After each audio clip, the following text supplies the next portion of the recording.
Okay, let's dive right in. We're talking about a discovery that could seriously shake up geopolitics, the world of energy, and really, the fate of the last untouched continent on Earth.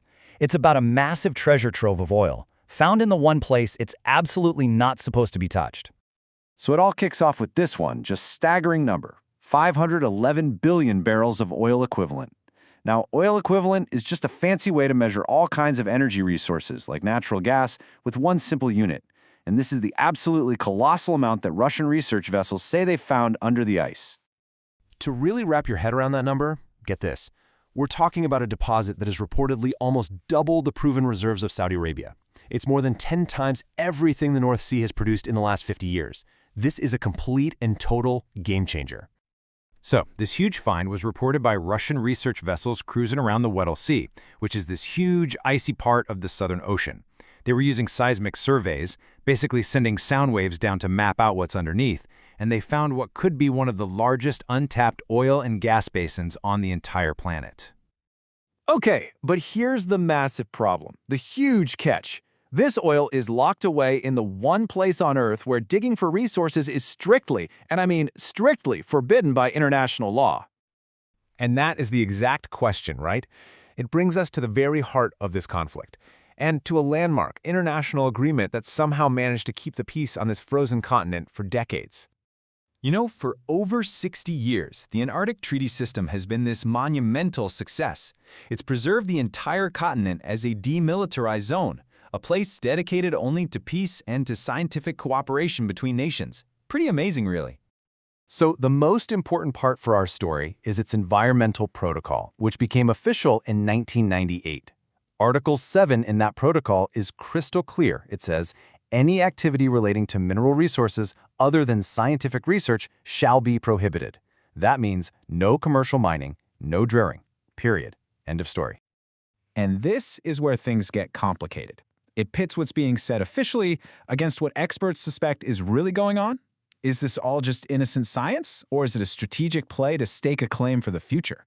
So on one side, you have Russia repeatedly saying, hey, this is just legitimate scientific research. We're complying with the treaty. But on the other side, you've got Western experts who argue that the type of surveys they're doing, well, that's exactly what you do when you're prospecting for oil and gas. It kind of smells like a commercial motive. And this right here is the core fear.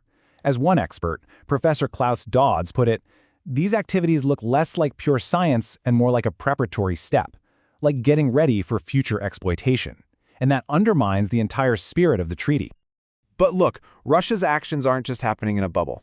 This discovery is just one piece of a much larger puzzle, a growing strategic competition heating up on the continent.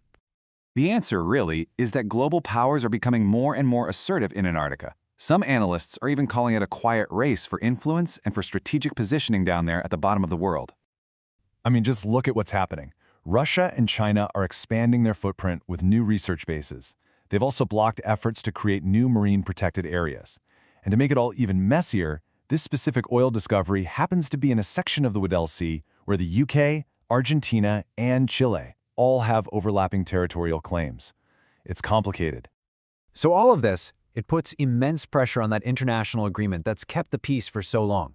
The big question is, can a system built on trust and cooperation actually survive in an age of growing competition for resources? The treaty has been an incredible success, a rare, bright spot of cooperation that even started during the Cold War. But its core weakness has always been that it doesn't really have any teeth. There's no formal enforcement. It relies on countries to basically police themselves and each other, and that's getting a lot harder in the world we live in today. Now, you might hear people talk about this 2048 date like it's a magic expiration date for the mining ban. That is not true. It's a myth. After that date, the rules can be reviewed, but to actually change the ban, you'd need a massive consensus. 3/4 of the treaty members would have to agree, including all the original big players. That is a very, very high bar to clear. So when you step back, the stakes here could not be higher. Environmentally, drilling could be a catastrophe. Politically, it could ignite conflicts over resources. And legally, it threatens to unravel one of the most successful international treaties we've ever had. And that leaves us with the central question, doesn't it? The big one for the future of the frozen continent. As the world's thirst for energy just keeps growing and climate change makes Antarctica a little more accessible, will that promise to keep this continent for peace and science actually hold? Or is the ice and the treaty protecting it a lot thinner than we think?